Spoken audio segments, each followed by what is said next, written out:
अपितु ये रूहों का कलेक्शन, रूहों का संग्रह इस प्रकार है कि हमारे ट्रांसजेंडर लोग जो हैं उनको हम जो हैं वो रूह हैं, जिस्म से हमारी पहचान नहीं होती। हमारी रूह हमारी पहचान करती है। हमारे शारीरिक बनावट हमारी पहचान को साबित नहीं कर सकती। रूह है जो हमें साबित करती है। तो ये पुस्तक जो है ये इन्हीं रूहों का संग्रह है।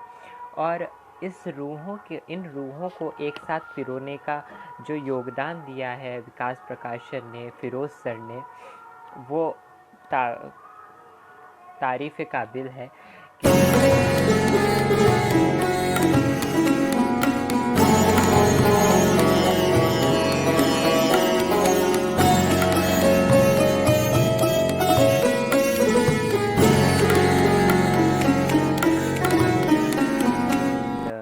आप सभी को नमस्कार।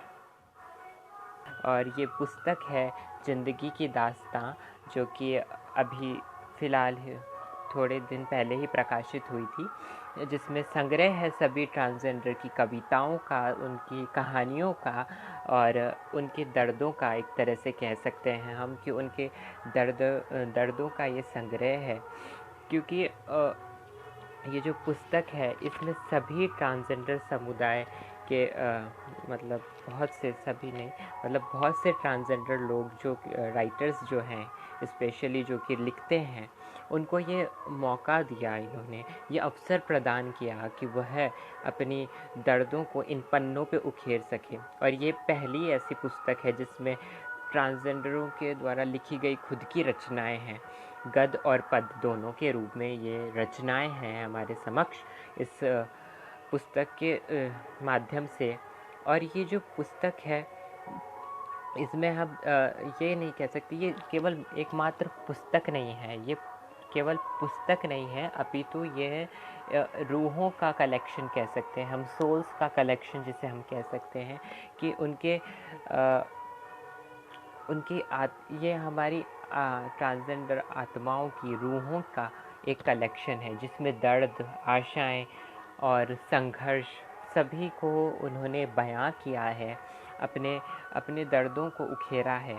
और वो दर्द जो कि इस दुनिया ने, इस समाज ने उन्हें दिया है, उस दर्दों को पन्नों पे उखेरा है और वही पन्ने आगे इस बुक में छप गए हैं। और इस बुक के माध्यम से, इस किताब के माध्यम से हम सब जान सकते हैं कि क्या दर्द है, क्या क्या क्या पीड़ा है, क्या आशा लेके वे चलते हैं और वह आशा कामयाब हो पाती है, वह आशा पूरी हो पाती है या नहीं, ये सब हम इस पुस्तक के माध्यम से जान सकते हैं।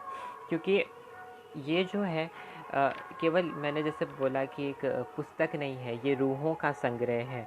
रूहों का संग्रह इस प्रकार है कि हमारे ट्रांसजेंडर लोग जो हैं उनको हम जो हैं वो रूह हैं, जिस्म से हमारी पहचान नहीं होती। हमारी रूह हमारी पहचान करती है। हमारे शारीरिक बनावट हमारी पहचान को साबित नहीं कर सकती। रूह है जो हमें साबित करती है। तो ये पुस्तक जो है ये इन्हीं रूहों का संग्रह है।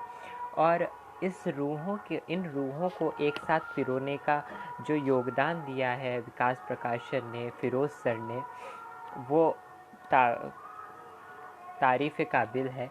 क्योंकि जिनको मैं शब्दों में बयान नहीं कर सकती कि कितना बड़ा योगदान और कितना बड़ा अवसर उन्होंने हमें ये प्रदान किया है कि इन रूहों को एक साथ लाके एक जैसे माला पिरोते हैं, उसी तरह इन्होंने पिरो दिया है और इस माध्यम से इस बुक को प्रकाशित करवा दिया है।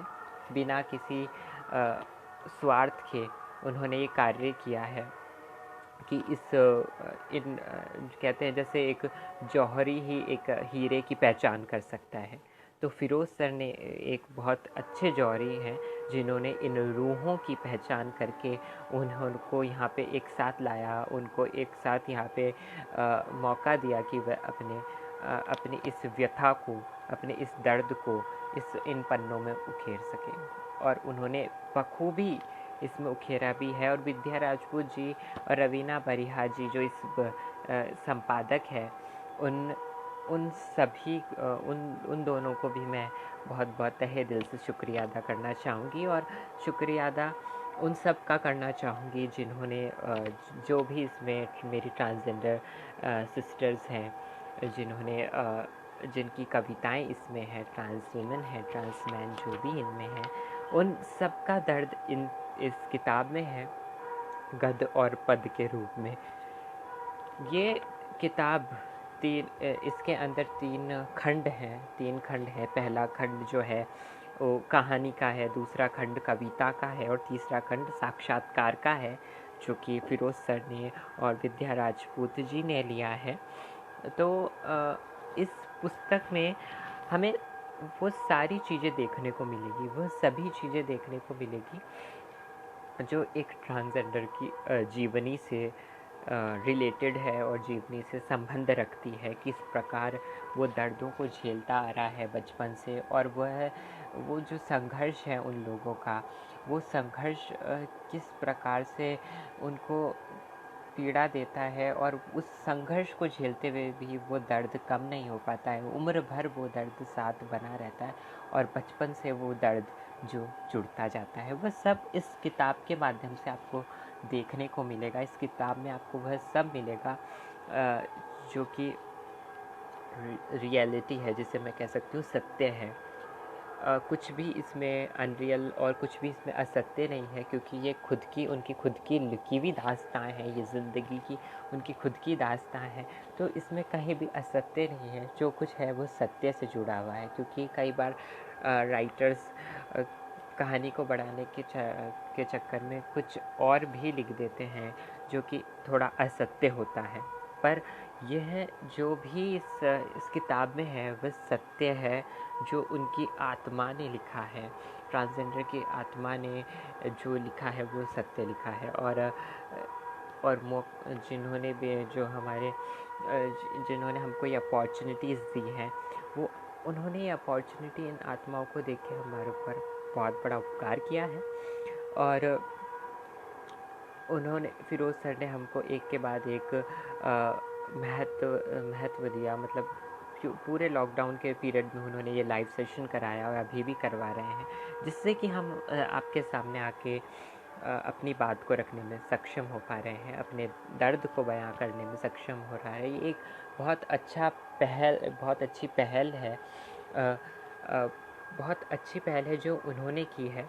क्योंकि कई बार आज इस फील्ड पे, या फिर कह सकती हूँ इस समुदाय पे लोग बाग ध्यान नहीं देना चाहते हैं, और अगर ध्यान भी देते हैं तो वह अंदर की बात को नहीं जानना चाहते हैं। जो ऊपर की बात है वो हम जान पाते हैं, अंदर क्या है वह हम नहीं जानते हैं। ट्रांसजेंडर की बात कर दी जाती है, पर ट्रांसजेंडर का मीनिंग की बात नहीं की जाती है। पर इस कविताओं के माध्यम से आपको जानने को मिलेगा कि ट्रांसजेंडर क्या है, क्या उनकी हकीकत है, किस प्रकार वह बड़े होते हैं, एक सामान्य तौर पे, एक सामान्य रूप में वह जन्म लेते हैं। अलग अलग मिथ्या बनी हुई है उनके जन्म को लेकर, वो उस पर खुलासा है इस किताब के अंदर। असली नकली क्या है, इसको लेकर खुलासा है इसमें। क्योंकि प्राय देखा जाता है कि नकली करार कर दिया जाता है किसी को, मेन स्ट्रीम सोसाइटी में रहने नहीं दिया जाता है उनको, और मेन स्ट्रीम सोसाइटी में रह के कोई कार्य कर रहा है। अभी रिसेंटली एक पायल करके एक ट्रांसजेंडर थी, जिनको हिजड़ा समाज ने ही मारा, उन्हें पीटा, जबकि वह कुछ भी गलत कृत्य नहीं कर रही थी, पर उन पर इल्ज़ाम आया कि वो नेक मांग रही है। तो यह होता है, हमारे ही समुदाय के लोग मेन स्ट्रीम सोसाइटी में आने से रोक रहे हैं। वह नहीं होना चाहिए। आगे बढ़ने में समुदाय का हाथ होगा तो बहुत आगे तक हम जा सकते हैं। अब इस किताब के ऊपर हम चर्चा करेंगे। खंड एक पे मैं पहले चर्चा करूंगी, जिसमें कहानियां हैं विद्या राजपूत जी की, रवीना बरिहा की, 3 कहानियां हैं इसमें। विद्या राजपूत जी की जो कहानी है व्यथा, वो व्यथा सभी ट्रांसजेंडर्स की है। एक विद्या राजपूत जी की जो उन्होंने ये बयां की है व्यथा, तो वो व्यथा उनकी ही नहीं, अभी तो सबकी व्यथा लिख डाली उन्होंने। आप ये देखिए कि उन सबकी वो व्यथा है, क्योंकि हर ट्रांसजेंडर की स्टोरी पे आप जब गौर करेंगे तो पाएंगे सिमिलरिटी बहुत है, समानता है। हर किसी की कहानी में समानता है। हर कोई डिस्क्रिमिनेशन जो झेलता आ रहा है, हर कहीं पे हमारे साथ जो भी गलत कृत्य हो रहा है, वो लगभग हर किसी का जुड़ा हुआ है। कहीं पे संघर्ष ज़्यादा है, कहीं पे संघर्ष कम है, कहीं पे इस प्रकार ज़्यादा हो जाता है संघर्ष कि कहीं पे परिवार सपोर्टिव नहीं होता है, तो वहाँ संघर्ष ज़्यादा हो जाता है। और कि और जहाँ पे संघर्ष कम हो जाता है, जहाँ थोड़ा परिवार सपोर्टिव हो जाता है। और माहौल भी एक योगदान निभाता है कि हमारे आसपास का माहौल किस प्रकार है, हमारे स्कूल का माहौल किस प्रकार है, हमारे कॉलेज का माहौल किस प्रकार है, जहाँ हम पल रहे हैं, जहाँ हम बड़े हो रहे हैं, वहाँ का माहौल किस प्रकार का है, क्या हमें आगे देना आना चाहता है या आगे देने नहीं आना देना चाहता है। तो इस प्रकार का जो व्यथा होती है, वो व्यथा हर सबकी है। जो और इस व्यथा में उन्होंने ये बयां किया है किस प्रकार वह बचपन से अपने आप को छुपाती है, ये अपने दर्द को छुपाती आई है, जैसे कि हर ट्रांसजेंडर अपने दर्द को छुपाता है। किस प्रकार जब वो सोचने समझने लगी, जब उन्होंने अपने आप को पाया कि वह किस प्रकार अलग है, उनके एक लड़की की आत्मा है, परंतु उन्हें हमेशा चुप करा दिया जाता है ये कह के कि तुम लड़का हो। उनको इस व्यथा कहानी में हम देखेंगे किस प्रकार वो लड़कों के साथ खेलने पर उनको मजबूर किया जाता है, और जब वो खेलने जाती है लड़कों के साथ तो लड़के वहाँ से उनको भगा देते हैं कि हाँ, कि तुम कैसे खेलोगे, तुम तो लड़की जैसे हो। तो फिर वो गुड्डे गुड्डियों से खेलना, साड़ियों के साथ साड़ियाँ पहनना, सजावट करना, और इस प्रकार से वो उनको चुप करा देना, उनको मारना, उनको पीटना, ये बहुत देखा जाता है। किस प्रकार आप बच्चों को मारते हैं। विद्या राजपूत जी की कहानी में किस प्रकार उनकी मार पड़ती थी भाइयों से, और कि उनके अस्तित्व को स्वीकार करती थी जब भी वह। तो उन्होंने ये क्यों किया, ये नहीं करना चाहिए, क्योंकि हम मार से किसी की सच्चाई को नहीं बदल सकते हैं। अगर हम किसी को मारने लग जाएं और ज़बरदस्ती बोले कि तुम ऐसे करो, तो वह बहुत ही अजीब लगेगा है। हम ऐसे ज़बरदस्ती किसी को मार पीट के उसकी सच्चाई को बदलने की कोशिश करें तो वह कभी भी कामयाब नहीं होगा। वो बच्चा घर छोड़ कर चला जाएगा खुद तंग आके, लेकिन फिर वह झूठ के सहारे कैसे रह सकता है। पर वो व्यथा है, वो समझना लोगों के बस की बात नहीं है। लोग भाग नहीं समझ पा रहे हैं क्या सही है क्या गलत है, परिवार नहीं समझ पा रहा है कि क्या सही है क्या गलत है। स्कूल में फिर इसमें देखेंगे हमें स्कूल में किस प्रकार लड़के उनका मजाक उड़ाते हैं। एंड टॉयलेट कैसे एक शौचालय कैसे एक मुख्य पीड़ा बन जाता है, क्योंकि शर्म सी महसूस होती है वहाँ जाने में, लड़कों के जो शौचालय उसमें जाने में। और वहाँ जाते भी हैं तो बहुत ही जैसे कहते हैं ना गलत शोषण वाली क्रियाएं वहाँ होती है। किस प्रकार उनको प्रताड़ना दी जाती है, सेक्सुअली अब्यूज़ किया जाता है, सेक्सुअलिटी के ऊपर कमेंट किया जाता है। तो वहाँ वह एक बच्चा अपने ही स्कूल में एक टॉयलेट जाने की भी उसको ढंग से इजाज़त सी नहीं होती है। तो ये व्यथा देखने को मिलती है। और उसके बाद इसमें प्रेम की व्यथा भी देखने को मिलेगी आपको कि किस प्रकार जो प्रेम है उनका अधूरा रह जाता है। हर बार एक उनके अंदर मन में ये आता है कि अब विश्वास किया जाए, परंतु वह विश्वास हर बार धोखा दे जाता है। हर बार प्रेम अधूरा रह जाता है। कभी भी ये कोई भी ऐसा व्यक्ति उनके जीवन में नहीं आता है कि जो उनको दर्द को समझे।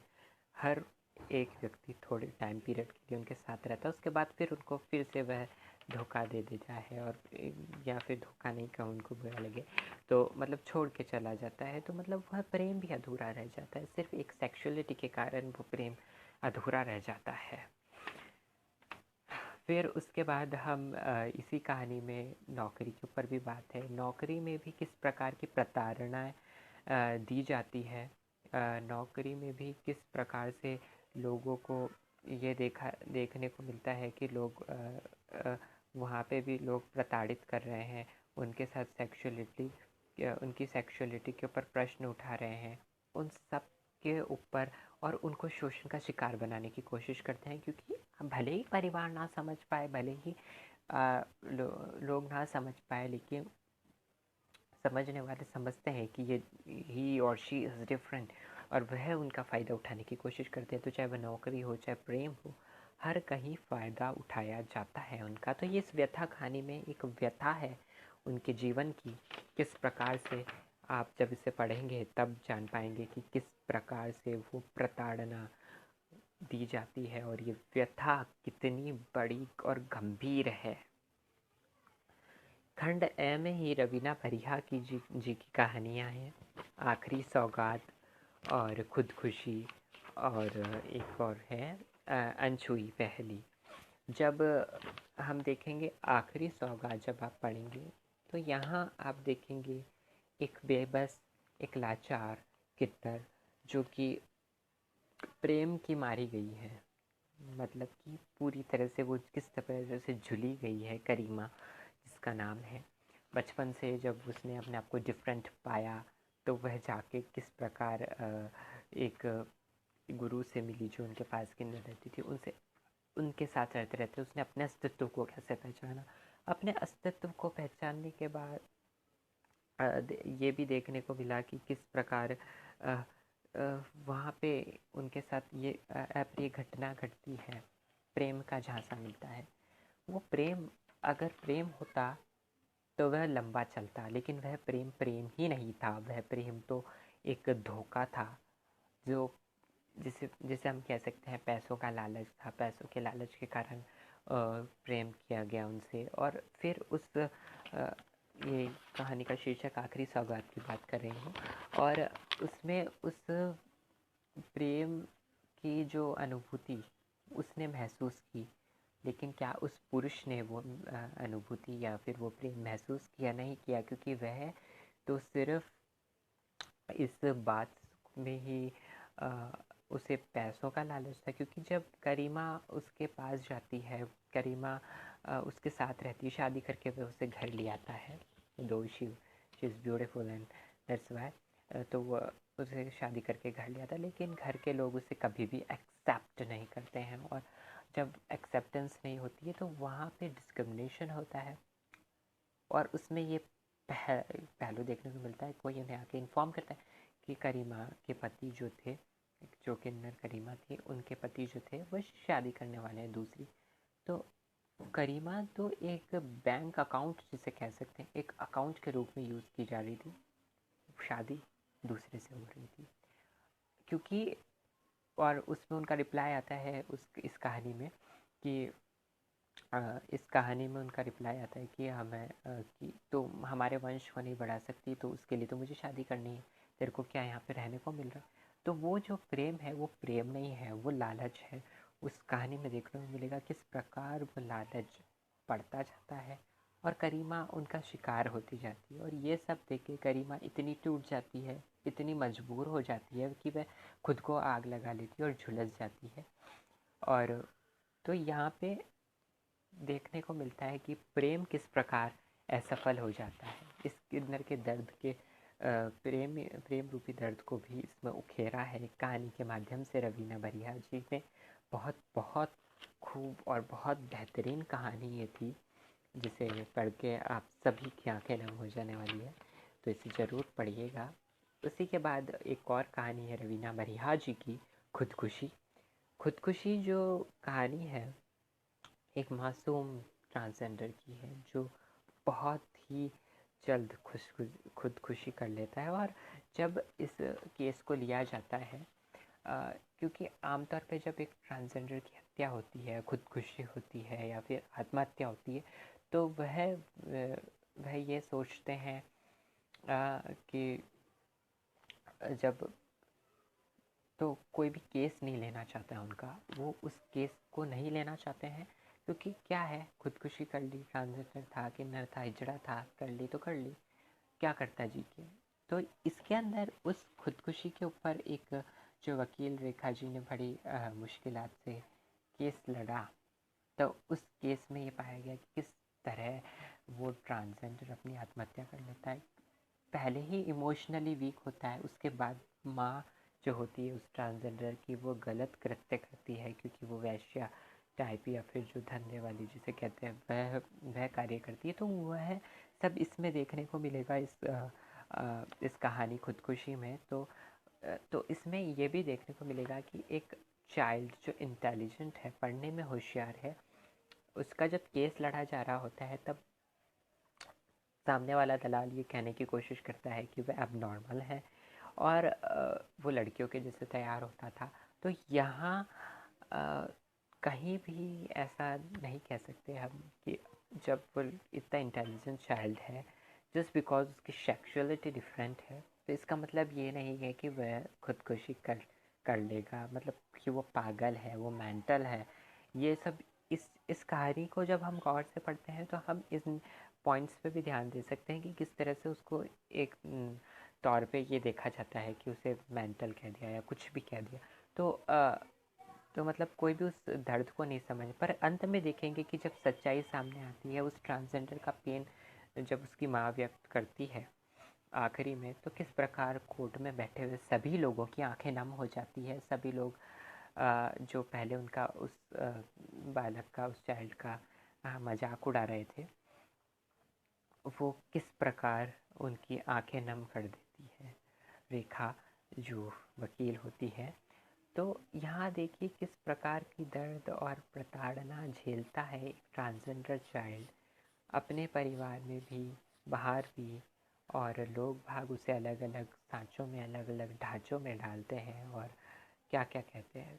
और ये जो इसमें बात की गई थी कि वो जो दलाल होता है वो कहने की कोशिश करता है कि वो तो लड़कों के पास जाता था, उनसे ये फेवर मांगता था, तो वो सब कुछ गलत उसकी छवि दर्शाई जाती है। तो आमतौर पे भी ये होता है कि किस प्रकार हमारी जो छवि को गलत दर्शाया गया है कि ट्रांसजेंडर जो है वो just for the pleasure they do all these thing, वो प्लेजर के लिए सब करते हैं और ये सब की चीज़ें उसमें दर्शाई गई, उस कहानी में दर्शाई गई है और वो सही भी है। और इसका एक कारण ये भी है कि लोगों की सोच इस प्रकार इसलिए हो जाती है क्योंकि कई बार आजकल जो ट्रेंड चला है वीडियोस बनाने का और ये सब, तो उस वीडियोस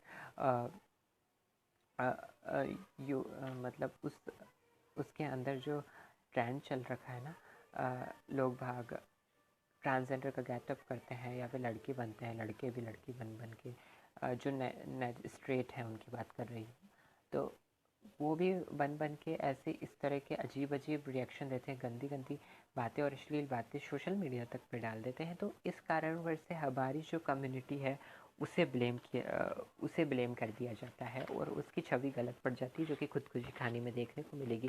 किस प्रकार उसके पहनावे को, उसके आचरण को एक एबनॉर्मल की कैटेगरी में डाला जाता है। रवीना बरिया जी की ये कहानी भी बहुत ही बेहतरीन थी। उसके बाद थर्ड कहानी है उनकी अनछुई पहली, जिसके अंदर एक एडिटर जो होती है ट्रेन में सफ़र कर रही होती है और उस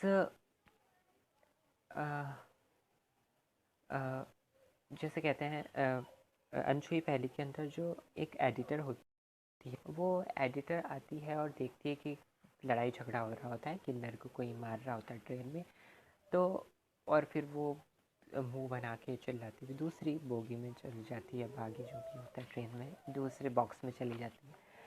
तो वहाँ वो जब एडिटर उसको देखती है तो उसे लगता है कि हमें कुछ पूछना चाहिए, उनके बारे में जानना चाहिए, पर वो थोड़ी सी हताश हो जाती है। जब हम देखते हैं अनछुई पहली के अंदर रवीना भरियाई जी की कहानी है, तो उसमें एक एडिटर जो एक ट्रांसजेंडर से मुलाकात करती है, लेकिन वहाँ पे जो मनीषा नाम होता है उस ट्रांसजेंडर का, तो वो किस प्रकार से थोड़ी कठोर दिखाई पड़ती है, क्योंकि कठोर इसलिए हो जाती है क्योंकि समाज ने उसे कठोर बना दिया है।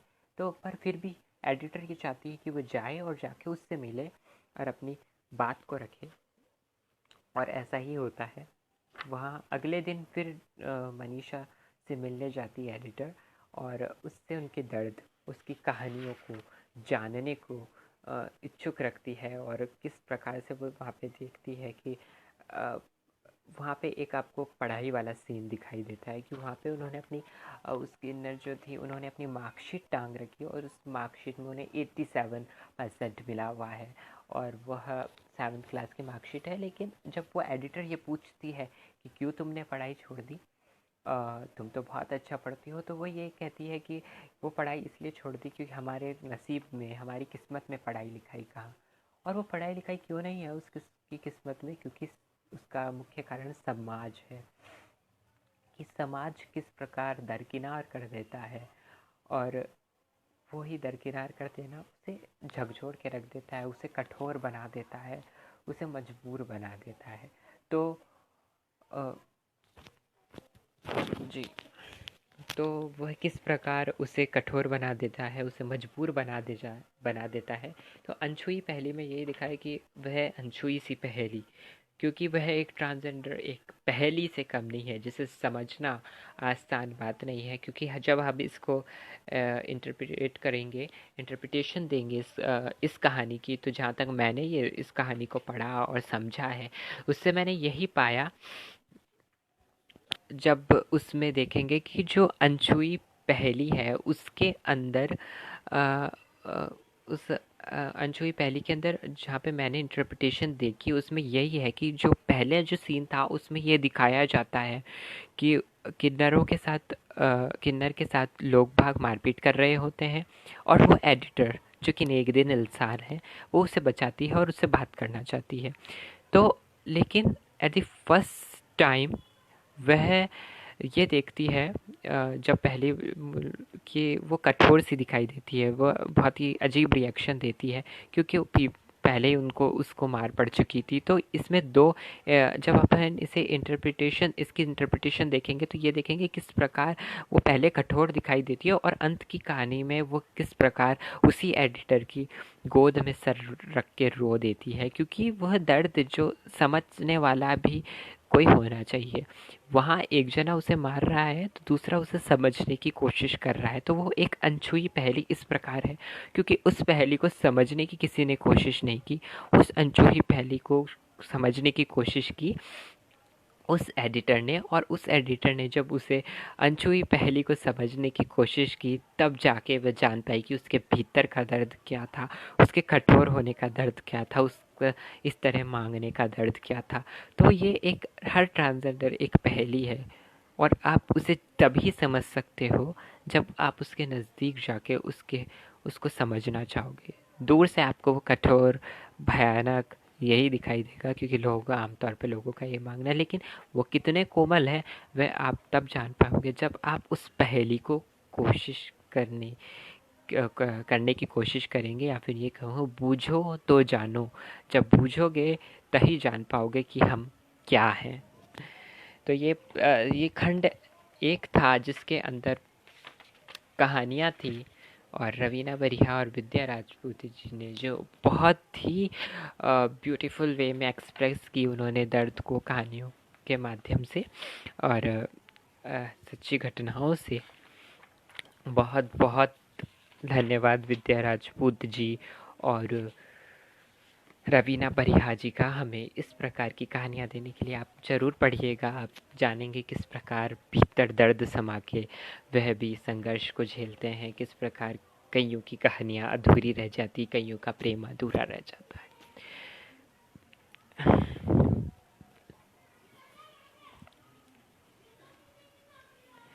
अब हम काव्य खंड पे जाएंगे। काव्य खंड जो कि सभी ट्रांसजेंडर्स, पोएट और पोएटस जो भी हैं उनका संग्रह है, जिसमें धनंजय जी हैं, धनंजय जी चौहान दीदी जो बहुत ही प्रेरणा है हम सभी ट्रांसजेंडर्स के लिए। अब्दुल रहीम जी की कविताएं हैं इसमें, जो कि बहुत गज़ल बहुत ही बेहतरीन लिखते हैं। रुद्रांशी तो मैं खुद हूँ ही, मेरी कविताएं हैं। और उसके बाद भैरवी दीदी की कविताएं हैं, जो कि बहुत बहुत इंस्पायरिंग है। मैं जब उनको देखती हूँ, उनको सुनती हूँ भैरवी दीदी को, तो जो हम आमतौर पे ये देखते हैं कि हम किस प्रकार से हम सबके अलग अलग पॉइंट ऑफ व्यू हैं, कि हम अच्छा सजना संवरना चाहते हैं, कोई अलग अलग। तो जिस तरह वो रहती हैं, नेचुरली रहती हैं, वो मुझे बहुत अच्छा लगता है, बेहतरीन रहती है। कि उनको लगा कि नहीं, जहाँ जिनको ज़रूरत नहीं है, उनका खुद का पर्सपेक्टिव है कि उनको नहीं चेंज कराना है खुद को, तो वो उनका खुद का पर्सपेक्टिव है, तो उन्होंने नहीं कराया खुद को चेंज। तो वो उनका जो पर्सपेक्टिव है मुझे बहुत ही उम्दा लगा, इसलिए मैं थोड़ा उन पर बोल गई। विद्या राजपूत जी की कविताएं हैं, विकास साहू की कविताएं, रवीना बरिहादी जी की कविताएं हैं, सखी मीरा की, सिमरन दीदी की कविताएं। सिमरन दीदी बहुत ही बेहतरीन काम करती है और बहुत ही अच्छी प्रस्तुतियां देती हैं वो। सौम्या जंगेल की कविताएं हैं, राज कनौजिया की कविताएं हैं। अब मैं इन सब की एक एक कविताएं आपके समक्ष रखूँगी और मुझे पता है आप सबको ये कविताएं अच्छी लगेंगी। मैं कोशिश करूँगी थोड़ा अच्छे से पढ़ने की, कहीं पे भूल चूक हो जाए तो माफ़ कीजिएगा। तो सबसे पहले हम धनंजय जी की कविताएं पढ़ेंगे। उन्होंने 4 कविताएं लिखी, उनमें से मैं जो मुझे बहुत अच्छी लगी है वह कविता पढ़ना चाहूँगी। तुम जन्म से हो, हम संघर्ष से हैं। तुम जन्म से हो, हम संघर्ष से हैं। तुम वर्ण से हो, हम कर्म से हैं। तुम सूक्ष्म हो, हम विराट हैं। तुम सूक्ष्म हो, हम विराट हैं। तुम संप्रदाय हो, हम धर्म हैं। तुम शरीर हो, हम आत्मा हैं। तुम शरीर से हो, हम आत्मा से हैं। ये लाइन बहुत ही ब्यूटीफुल है कि तुम तो शरीर से हो, हम आत्मा से हैं। बिकॉज़ हमने आपको आत्मा के रूप में एक्सेप्ट कर लिया है, और जब हम ये जान जाते हैं कि हम आत्मा हैं, देन हम ईश्वर को जान जाते हैं, क्योंकि आत्मा और परमात्मा दोनों मेल खाती है। और तुम संपूर्ण नारी हो, हम अर्धनारीश्वर हैं। तुम रंग हो, हम सतरंगी हो। सतरंगी जो कि LGBT कम्युनिटी का साइन भी है, वो तो ये बहुत ब्यूटीफुल लाइन है। तुम सबल हो, हम अभिमान हैं। तुम एक जैसे हो, हम विविध हैं। तो तुम सबल हो, हम अभिमान हैं। तुम एक जैसे हो, हम विविध हैं। Very beautiful poem it is. Dhananjay ji की बहुत ही ब्यूटीफुल पोएम थी ये, जिसे पढ़ के बहुत अच्छा लगा मुझे। अब इनकी और भी 3 कविताएं हैं, आप जब इन्हें पढ़ेंगे तो बहुत अच्छे से जान पाएंगे कि क्या दर्द है, क्या कहानी है, क्या सच्चाई है। तो ये इनकी कविताओं में सच्चाई देखने को मिलेगी आपको, जो कि है। अब मैं अब्दुल रहीम जी की इनकी एक कविता पढ़ूंगी, और इन्होंने 6 गज़ल लिखी है, शायद 6 गज़ल है इनकी। हाँ, तो उनमें से मैं पढ़ती हूँ। हाँ, ना वो आसमां आसमां सा है, ना ये ज़मी ज़मी सी है। ना वो आसमां आसमां सा है, ना वो ज़मी ज़मी सी है। आज फिर है दिल कुछ उदास उदास, आज फिर आँखों में नमी नमी सी है। तन्हा मुझे यूँ छोड़ जब से गया है तू, तन्हा मुझे यूँ छोड़ जब से गया है तू, लगता है ज़िंदगी में कुछ कमी सी है। पाकर भी तुझे खोया तो यूँ लगा जैसे ज़िंदगी खो गई है, कहीं कहीं गुमी गुमी सी है। तुम आओ तो सहर नसीब हो हमको, तुम आओ तो सहर नसीब हो हमको, मेरी रात ढलते ढलते कहीं थमी सी है। अब्दुल रहीम जी की ये जो कविता थी बहुत बेहतरीन थी, जिसमें प्रेम देखने को मिला है, किस प्रकार प्रेम जब अधूरा रह जाता है और प्रेम को पाने की कोशिश में और आस में हमारे दिन उदासीन हो जाते हैं, हमारी रातें उदासीन हो जाती है, पर कोई ऐसा नहीं जो उस प्रेम को हमारे समक्ष हमें स्वीकार कर सके। एक और कविता इनकी मैं पढ़ देती हूँ। दर्द ए दिल की दवा नहीं आती, उसके लबों पर मेरे लिए दुआ नहीं आती। जान लेगी तन्हाई शब ए हिज्र में, मरीज ए इश्क के नसीब में शिफा नहीं आती। बुझने लगी है आग हसरतों की अब दिल में, बुझने लगी है आग हसरतों की अब दिल में, उसकी जानिब से भी तो कोई हवा नहीं आती। उसने मेरा साथ निभाया बहुत, मगर करे वो क्या, कि उसको वफा नहीं आती। अब इसमें भी प्रेम की तृप्ति पाई गई है कि किस प्रकार प्रेम अधूरा है। इनकी हर कविताओं में प्रेम के ऊपर इन्होंने लिखी है। कुछ प्रेम रास की कविताएं हैं, ये गज़लें हैं, ये बहुत खूब और बहुत बेहतरीन है, बहुत खूब है। और रुद्रांशी भट्टाचार्य जो कि मैं खुद हूँ, मैं अपनी कौन सी कविता पढ़ूँ? मैं अपनी कविता पढ़ती हूँ किन्नर का श्रृंगार वाली पढ़ देती हूँ। देखो आज श्रृंगार उसने भी किया है, थोड़ा काजल लगाकर माथे पर बिंदिया चमकाकर, थोड़ा वह भी सज रही है। देखो आज श्रृंगार उसने भी किया है, थोड़ा काजल लगाकर माथे पर बिंदिया चमका के, थोड़ा वो भी सज रही है, और साथ में कुछ अनकही बातें आईने से कर रही है, जो कि मैं भी कर लेती हूँ कभी कभी आईने से बातें। कह रही है वह कि कोई और ना सही, तू ही मुझ पर कर थोड़ा सा उपकार दे। वैसे घूरते तो हैं मुझे बहुत लोग, पर ऐसा कोई नहीं जो मेरी जुल्फ़ों को संवार दे। चल अब बहुत हुआ, तू ही नज़र उतार दे। इससे पहले कि कोई आकर फटकार दे, इससे पहले कि आकर पैर दे, मतलब कि कोई देख ले आके कि मेकअप कर रहा है, या कोई भी ऐसे कहते हैं ना, बचपन से हम जब मेकअप करते हैं तो कोई आकर फटकार देता है, क्या लगा रखा है, क्या नहीं लगा रखा, लिपस्टिक लगा के बिंदी लगा। इसलिए मैंने ये लाइन ऐड की थी। उसका काजल, उसकी लाली, उसकी बिंदिया, उसकी बाली, उसका पहनाव, उसका हार, उसका हर एक श्रृंगार, सब अभद्र सा प्रतीत होता है तुम्हें, जानती हूँ। पसंद ना सही ना करो, क्योंकि उसे तो पसंद है खुद का ये अवतार, और जो खुद से करे प्यार वह है सबसे खूबसूरत नार। उसका सजना, उसका संवरना आखिर क्यों तुम्हें अखरता है, उसका श्रृंगार क्यों भयानक लगता है।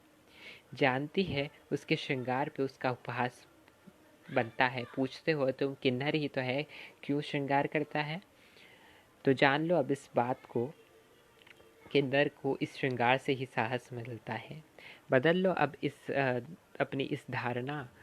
देखो नज़र उठा के प्रकृति में कितने रंगों की बौछार है, और कहते हो जिसे तुम किन्नर वो भी उसी का उपहार है। चलो उसे भी डूब जाने दो, उसे भी खो जाने दो उसके श्रृंगार में, इन रंगों की बौछार में, क्योंकि बात तुम्हारे लिए आम है, पर किन्नर का श्रृंगार ही उसकी पहचान है, क्योंकि किन्नर को उसके श्रृंगार से आसानी से जान लिया जाता है। अब मैं भैरवी दीदी की कविता पढ़ना चाहूँगी, जिनकी कविता है 4 कविता है, और उस 4 में से मैं पढ़ती हूँ उनकी कविता किरदार, जिसका शीर्षक है हर दिन जीता हूँ मैं, हर रात मरता हूँ, अक्सर तन्हा होता हूँ, जब कभी बहुत दूर दूर निकल जाता हूँ। शहर की अंधी पागल भीड़ से दूर, किनारे किसी नदी के बड़े से वृक्ष के नीचे पथरीली ज़मीन पर एक क्षण रुककर अपने होने और ना होने को महसूस करता हूँ। प्रकृति के संग एकात्म में शून्य बन जाता हूँ। हर दिन जीता हूँ मैं, हर रात मरता हूँ। हर रात जीता हूँ, हर रात मरता हूँ। अकेलापन पाया गया है, अकेलापन देखने को मिलता है। कभी कभी लगता है कि ये सब छोड़ के कहीं दूर चल जाएं, जहाँ शांति हो, जहाँ पे कोई ना हो। तो ये सब देखने को मिलता है इनकी कविता में। फिर सेकंड पैरा है, रात की ख्वाहिशें हर बार सोने के लिए जागती है, देह की भूख कभी कभी तृप्त होने के लिए। ऑब्वियस सी बात है कि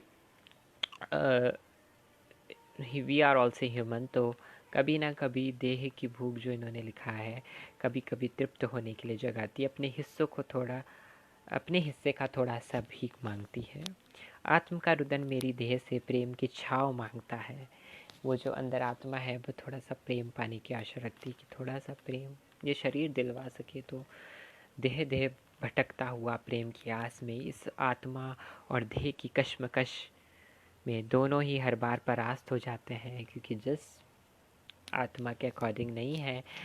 मैं हर दिन जीता हूँ, हर रात मरता हूँ। मेरे भीतर जो बैठा है वो शाश्वत है, जो मुझे जिलाता है, प्रेरित करता है, इस देह को समझाता है तुम जीवन हो, उठो और अपने किरदार को शक्ल दो। ये संसार एक महानाटक है, इसे एक बार खेलना होता है, सबको खेलना होता है। मुस्कुराकर मैं अपनी अलमारी और दराज से अरमानों से कुछ लिए कुछ सामान निकाल देता हूँ। जब मैं आईने से अपने किरदार से रूबरू होता हूँ, आईना भी मुस्कुराकर शर्मा जाता है, हर दिन जीता हूँ मैं, हर रात मरता हूँ। बहुत ही उम्दा कविता थी ये भैरवी दीदी की, जो कि बहुत बेहतरीन थी। और अब इसके बाद हम पढ़ेंगे कविता। मैं देखती हूँ कौन है इसके बाद। विद्या राजपूत जी की कहानी है हाँ मैं किन्नर हूँ। कविता है हाँ मैं किन्नर हूँ। हाँ मैं किन्नर हूँ, मैं दिन और रात का मिलन संध्या हूँ। I am neither day nor a night, I am between them. So जो भी है हम इसके बीच में हैं। ना रात हूँ मैं ना दिन हूँ मैं, जो टूट रहा वो दिल हूँ मैं। हाँ मैं प्रकृति हूँ, अंधेरे को चीरता हुआ उजाला हूँ। हाँ मैं भोर हूँ, मैं स्त्री और पुरुष का संगम हूँ। हाँ मैं अर्ध नारीश्वर हूँ, मैं जल और थल से बनी पृथ्वी हूँ। हाँ मैं सृष्टि हूँ, मैं पिता की साहस और माँ की ममता हूँ। दैट आत्मा जो है रूह जनानी है, इसलिए उन्होंने लिखा है कि मैं माँ की ममता हूँ और पिता का साहस हूँ। बिकॉज बॉडी से हम एज अ मेल हैं तो we are powerful too, so that's why मैं पिता की साहस और माँ की ममता हूँ। So both are combined. हाँ मैं संपूर्ण सृष्टि हूँ, मैं ना भिखारी हूँ और ना ही फरिश्ता हूँ, मैं तो सिर्फ इंसान हूँ। हाँ मैं इंसान हूँ। बहुत बेहतर कविता थी, बहुत ही उम्दा कविता थी विद्या राजपूत जी की। उसके बाद विकास साहू की कविता है हकीकत। ये कहानी नहीं एक हकीकत है, जिसे कागज पेन से नहीं दिल से बयां करता हूँ। मैं लड़का हूँ और लड़के से प्यार करता हूँ, समलैंगिक हूँ पर कोई पाप नहीं, अपनी पहचान और पर अभिमान करता हूँ। लड़का हूँ और लड़के से प्यार करता हूँ। सोचा बहुत सा क्या कहेंगे लोग, क्या सोचेगा ज़माना, और क्या कहेंगे बाबा नाना। लेकिन अब और नहीं, मैं भी इसी समाज का हिस्सा हूँ, जीने का अधिकार मैं भी रखता हूँ। लड़का हूँ और लड़के से प्यार करता हूँ। ज़िंदगी अनमोल है, कुछ रिश्ते, उन रिश्तों को महसूस कर स्वप्न रोज जीता हूँ। लड़का हूँ लड़के से प्यार करता हूँ। विकास साहू की कविता है। पर्सनली तो नहीं जानती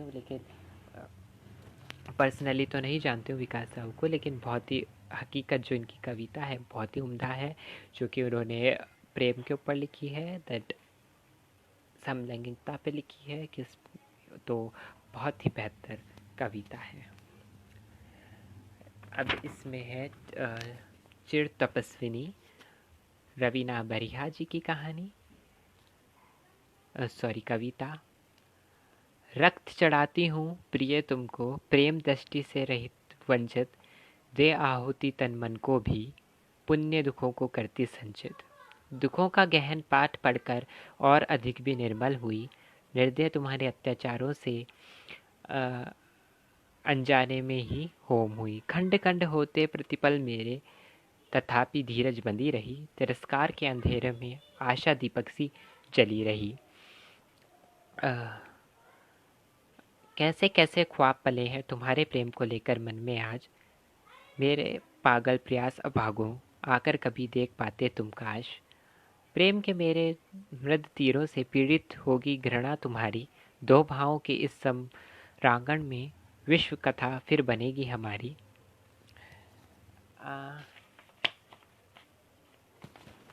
घृणा की इस बंजर भूमि में प्रेम के फूल खिलाऊंगी, संवेदना की धार बहाकर चिर तपस्विनी कहलाऊंगी। रुक ना जाए संघर्ष मेरा, प्रकृति साथ चुनौतियां देना, प्रेम के बदले मैं प्रियतम से आंसू की बस 2 बूंदें ही लेना। क्योंकि जब ट्रांसजेंडर प्रेम करता है तो वो सच्चे मन से करता है, तो वह कभी ये आशा नहीं रखता उसके लिए कभी दर्द की दुआ नहीं मांगेगा वो। तो यहाँ पे इनकी कविता थी रवीना बरिहा जी की, तो चिर तपस्विनी, वो बहुत ही बेहतरीन थी। अब सिमरन जी की जो 5 कविताएं हैं, सिमरन जी की 5 कविताएं हैं, उनमें से मैं एक पढ़ देती हूँ यहाँ पे, और वो ये है। जश्न आज़ादी, sorry sir if there is disturbance तो है, पर I am trying my best. जश्न आज़ादी मुबारक हो सभी को, फुर्सत मिल गई हो तो हमें भी आज़ाद कर दो। जश्न आज़ादी मुबारक हो सभी को, और फुर्सत मिल गई हो तो हमें भी आज़ाद कर दो। आज़ाद कर दो ताकि हम अपनी माँ को माँ कह सकें, उनके आंचल में पनाह ले सकें। आज़ाद कर दो ताकि हम अपने भाइयों के साथ घर के आंगन में खेल सकें। जश्न आज़ादी मुबारक हो सभी को, आज़ाद कर दो हमें तो उस कुरीतियों से जो हमारे पैरों में जंजीर बन जाती है। आज़ाद कर दो हमें उस दकियानुसी ख्यालों से कि हम किसी काबिल नहीं हैं। जश्न आज़ादी मुबारक हो सभी को, फुर्सत मिल गई हो तो हमें भी आज़ाद कर दो। यहाँ पे बहुत बेहतरीन कविता लिखी है सिमरन दीदी ने कि हमें भी आज़ाद कर दो, क्योंकि हम आज भी कैद हैं। कॉन्स्टिट्यूशन में चेंजेस आए हैं, कानून बदला है, लेकिन समाज की नज़रों में, परिवार की नज़रों में हम आज भी कैद हैं, अपने ही जिस्म में कैद है, अपने ही कमरों में, अपने ही घरों में कैद है। सखी मीरा की 2 कविताएं हैं जिसमें से मैं पढ़ूंगी हमारी कहानी। हमारी कहानी। हर पल हर घड़ी सोचती हूँ क्या है मेरी जिंदगानी, ना राजा ना कोई रानी कैसी है हमारी कहानी। ना मंदिर ना मस्जिद ना किसी लेखन की ये कहानी, ये तो है उस खुदा की ज़बानी। तो सच्चा शांत सदाबहार है ये तेरी जिंदगानी। छोड़ इस दुनिया के झमेलों को, ये तो है बेगानी। हाँ तेरी यही है कहानी। नदियों की कलकल, फूलों की महक और भौरों की गुनगुन ये कहती है, सुन ए पागल दीवानी, तू 2 में से एक है, तू सबसे नेक है। तू घबराती क्यों है, हाँ ये तेरी जिंदगानी। चिड़ियों सी चहक, तू फूलों सी महक, तू खुद की पहचान ए अनजानी। हाँ तेरी यही कहानी। यहाँ तो कोई ना चेहरे बदल रखे हैं, हम अपने स्वार्थ के लिए कई ने कई नकाब पहन रखे हैं। पर तू ना डरना किसी से, तुझ में हिम्मत तू मर्दानी। हाँ तेरी यही कहानी। तू मीरा तू शाम दीवानी, पर ये ना भूल कि तू जगदम्बा तू ही भवानी। पर ये ना भूल कि तू ही जगदम्बा और तू ही भवानी। हाँ तेरी यही कहानी। बहुत बहुत ब्यूटीफुल लाइन थी लास्ट की, कि तू ही मीरा तू ही श्याम दीवानी, और भूल नहीं कि तू ही जगदम्बा और तू ही भवानी। बहुत ही बेहतरीन तरीके से उन्होंने पिरोया है अधूरी ज़िंदगी को। अब सौम्या जंगेल जी की कहानी है, सॉरी कविता है, बहुत बड़ी है, हालांकि मैं कोशिश करूँगी क्योंकि इसमें, हाँ कोई बात नहीं, मैं पढ़ देती हूँ जब सबकी पढ़ी है तो। सौम्या जंगेल जी की कविता पढ़ देती हूँ। जब जब मैं माँ की कोख में थी, जाने कैसे शेष थी, इंतज़ार था मेरा सबको, मगर शायद मैं किसी रोग से थी। पैदा हुई जब लड़का बनकर, चलने लगी दुनिया की नज़रों में तनकर। कुछ बात थी मुझ में अनजानी, जिसे दुनिया की नज़रों ने पहचानी। जब नाम मिला मुझको मीठा, मैंने कहकर कहा तुम सब हो फीका। कुछ दिन बाद लोग कहने लगे मामू, मैंने भी सोचा अब इनको कैसे मैं पहचानूं। तब जब घर वालों ने भी कह दिया छक्का, हाय मैं मर सा गया। उस दिन दिल को बड़ा लगा धक्का, जब फैमिली डिसओन कर देती है ना जिन ट्रांसजेंडर की, वो दर्द तो असहनीय है और वह उन्हें कठोर बना देता है।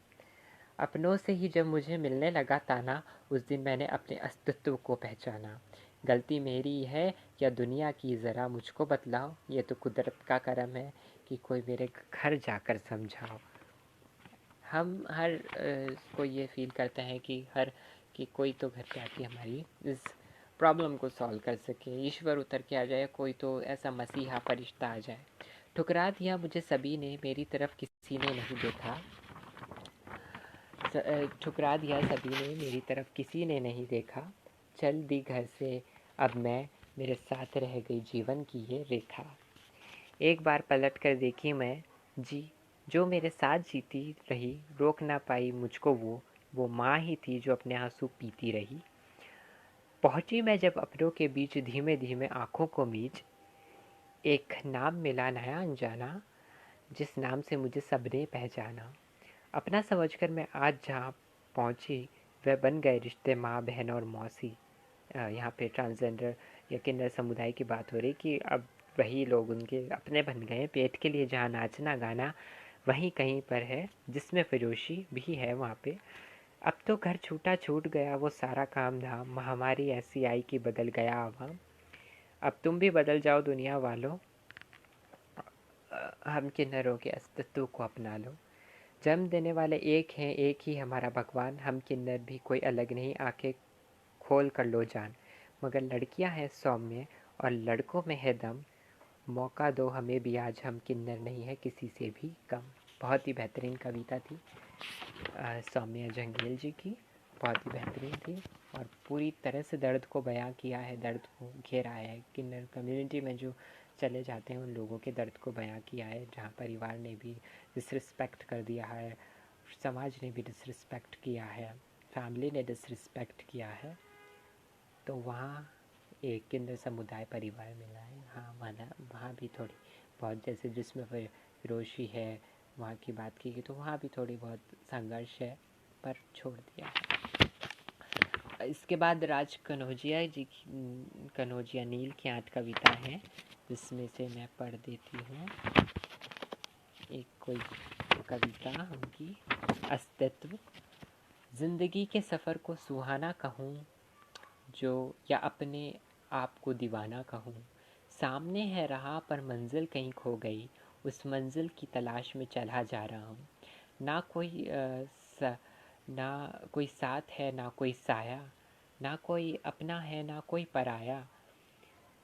पास है मेरे सिर्फ एक सपना, उसे सच करने चला जा रहा हूँ। सूरज सी तपती राह कहीं नहीं है छाया, बहारों की मौसम में जैसे पतझड़ है समाया। हर कदम पर मेरे कांटे हैं बिछे, फूलों की तलाश में चले जा रहा हूँ। दुनिया की उस भीड़ में मैं कहीं खो गया, इतनी बड़ी दुनिया में अकेला हो गया। कौन हूँ मैं क्या अस्तित्व है मेरा, अपने अस्तित्व की तलाश में चला जा रहा हूँ। बहुत ही उम्दा कविता थी राज कनौजिया की, कि अपने अस्तित्व की तलाश में चले जा रहे हैं, हम सभी चले जा रहे हैं, हम ट्रांसजेंडर फूलों की चाह में कांटों की राह पे चल जा रहे हैं। तो ये कविता थी इनकी, और इसी के साथ कविता का खंड समाप्त होता है। कविता के खंड समाप्त होने के साथ साथ अब टाइम भी शायद होता जा रहा है, मैं भी अब साक्षात्कार जो खंड तीसरा है उस पर अपनी बात रख देती हूँ। जब तक आप अपने प्रश्न छोड़ दीजिएगा, अगर कोई प्रश्न हो तो मैं आपको उनका उत्तर दूंगी, क्योंकि ये मैं जल्दी से ख़त्म कर रही हूँ साक्षात्कार वाला खंड। जो कि सबसे पहला साक्षात्कार तनुश्री साहू ट्रांसजेंडर ने से विद्या राजपूत जी ने लिया है, वह भी एक ट्रांसजेंडर है। तो यहाँ पे तनुश्री साहू जो है उनकी उनका दर्द है, जवां है अभी वह, और किस प्रकार से उन्होंने भी किस प्रकार से अपने दर्द को बयां किया है। मतलब तनुश्री साहू जो अपने आप को छिपाती थी, बचपन में छिपाती थी, लोगों से छिपाती थी कि कहीं सच्चाई बाहर ना आ जाए, लोगों से मिली, एक जने से उनके स्कूल में उन्होंने देखा, इस साक्षात्कार में उन्होंने दिया कि किस प्रकार से एक लड़के को वो देखती हैं, उनको आभास होता है, उस लड़के को आभास होता है उनको देख के कि हम दोनों एक ही कम्युनिटी से हैं। तो वो है बाजी कहना, और ये सब कुछ इसमें बेहतरीन तरीके से उनका इंटरव्यू उन्होंने लिया विद्या राजपूत जी ने, और बेहतरीन तरीके से उन्होंने उत्तर दिया कि लाइफ के बारे में बताया, स्कूल जर्नी किस प्रकार से डिफ़िकल्ट रहती है, किस प्रकार मेल एंड फीमेल बॉक्सेस के अंदर डाला जाता है परिवार के द्वारा, और किस प्रकार से प्रेम जो होता है वह अधूरा रह जाता है। किसी भी की तरह उन्होंने कहा, उन्होंने ये कहा था कि एक प्रश्न था, ऐसा लगता था कि मैं लड़की बन जाऊं या किसी एक्ट्रेस या किसी किरदार की तरह जीवन जीऊँ, तो कभी माँ बाप को देख कि उनकी देखकर बनूँ, उनकी तरह बनूँ। तो ये सब कुछ प्रश्न है। और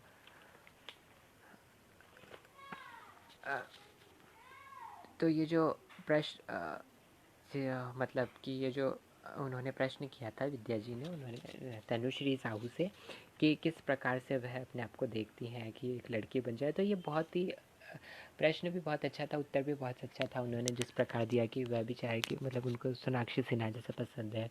तो हर कोई ट्रांसजेंडर जो होता है उनका कोई ना कोई आदर्श होता है, कोई ना कोई रोल मॉडल होता है, कोई किसी ना किसी तरह आइडल की तरह बनना चाहता है। क्योंकि जब भी वह देखते हैं, पिक्चरें देखते हैं, तब से देखते हैं कि किस प्रकार से कि मैं भी ऐसी बन सकूँ। जैसे मैं रेखा और ऐश्वर्या राय को जब देखती हूँ, तो मैं ये सोचती हूँ कि बचपन से सोचती थी कि मैं भी ऐसी बनूँ, और by God grace I will be like them. So इस प्रकार से उनका इंटरव्यू चलता है, दर्दों को बयां करती है, दर्द वाले प्रश्न भी हैं इसमें। थोड़ा सा माहौल को चेंज करने के लिए मैंने ये वाला जो बहुत ही अच्छा प्रश्न ये लगा मुझे कि एक्ट्रेस वाला डाल देती हूँ थोड़ा इंटरेस्टिंग बनाने के लिए। तो हर कोई ऐसा चाहता है कि वो किसी ना किसी तरह का बने।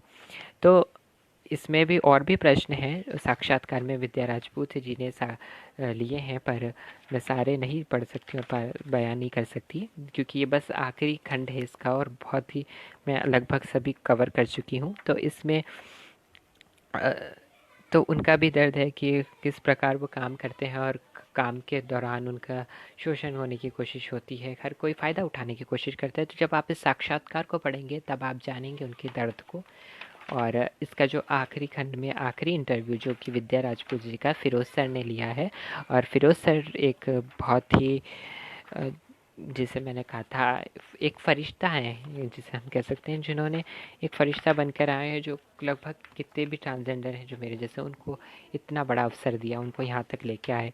तो वो एक फ़रिश्ते के रूप में है हमारे लिए, उन्होंने एक अच्छे जौहरी के रूप में हमारी पहचान की। तो फ़िरोज़ सर ने भी बहुत अच्छे अच्छे प्रश्न विद्या राजपूत जी से किए हैं, जिसको आप पढ़ेंगे तो जानेंगे। उन्होंने एक प्रश्न जो कि मैंने नोट भी किया था, वह था असली और नकली किन्नर के बीच के क्या अंतर है। तो असली और नकली किन्नर की जो उन्होंने बात की थी, तो उन्होंने रिप्लाई में विद्या राजपूत जी ने लिखा था असली नकली कुछ भी नहीं है, पेट के आगे। तो वो बहुत ही उम्दा था, क्योंकि आजकल जब हम देखते हैं असली और नकली, क्योंकि कई बार मेरे यहाँ पे आना सागर में सुसाइड कर लेते हैं, और उसमें लिखा हुआ आता है कि नकली किन्नर ने आत्महत्या की, बॉडी से एनालाइज करते होंगे। तो वो ये देखिए कि वो नकली और असली हम नहीं कह सकते हैं। ज़रूरी नहीं कि हर कोई अपनी शारीरिक संरचना भी बदल ले, क्योंकि इतना पैसा नहीं होता, और ज़रूरी भी नहीं कि हर कोई किन्नर समुदाय में ही जाके जुड़ जाए। तो वहाँ पे उनका कास्ट्रेशन प्रोसेस जो भी होता होगा, या फिर जो भी हार्मोनल चेंजेस होते हैं, तो वो करवाने की ज़रूरत। तो क्या कुछ अकेले भी रह जाते हैं, तो हम उन इस हर किसी को नस्ली और नकली किन्नरों में नहीं डाल सकते हैं। तो आप इस बात पे ये गौर करने की आवश्यकता है। जैसे कि मैंने शुरुआत में बताया था, एक किन्नर के साथ मारपीट कर दी थी उन्होंने, क्योंकि इसलिए मारपीट कर दी थी क्योंकि वो जा रहा था, नॉर्मली था, क्योंकि मेन स्ट्रीम सोसाइटी में रहता था, और कह दिया कि ये हमारा नाम खराब कर देगा, पैसे मांग लेगा, जबकि वो ऐसा कुछ नहीं था। She was educated. सो पर उसके साथ ऐसा हुआ। तो ये सब बंद होना बहुत आवश्यक है, आवश्यक भी है। और इसमें ये प्रश्न भी था, तो इस पे भी मैं पर्दा उठाना चाहती थी। असली नकली कुछ नहीं है ऐसा। हम ऐसा कह सकते हैं कि कुछ जो हमें परेशान करने के लिए आते हैं ना तत्व, जो पैसों के लिए आते हैं, वह नकली हो सकते हैं, परंतु सामान्य तौर से जो मेन स्ट्रीम सोसाइटी में रह के पढ़ना चाह रहा है, वह कभी नकली नहीं हो सकता है। और अपने समाज के लिए कुछ कर रहा है, वह नकली नहीं हो सका। वह नकली नहीं होता है। जो नकली होता है वो रात के टाइम निकलते हैं, या फिर ट्रेनों में ज़्यादा दर देखने को मिलते हैं। तो हमें ऐसे किसी को बॉक्सेस में नहीं डालना चाहिए। वो प्रश्न बहुत बेहतर था, इसलिए मैं सोचा इस पर जवाब दूँ। तो सब कुछ असली है, कुछ मेन स्ट्रीम सोसाइटी में रह रहे हैं, कुछ किन्नर समुदाय में रह रहे हैं। तो जहाँ भी रह रहे हैं उन्हें अपना जीवन यापन करने का हर कोई जिस्मानी तब्दील कराने के लिए योगदान नहीं है, तो इस तरह के हमें उस ढांचों में नहीं डालना चाहिए। तो यही मैं कहना चाहती हूँ। और वहाँ पे उनका अलग मज़हब, उनका समाज है। सबको बहुत बहुत धन्यवाद, आपने इतनी देर मुझे सुना उसके लिए। सभी को बहुत बहुत धन्यवाद। और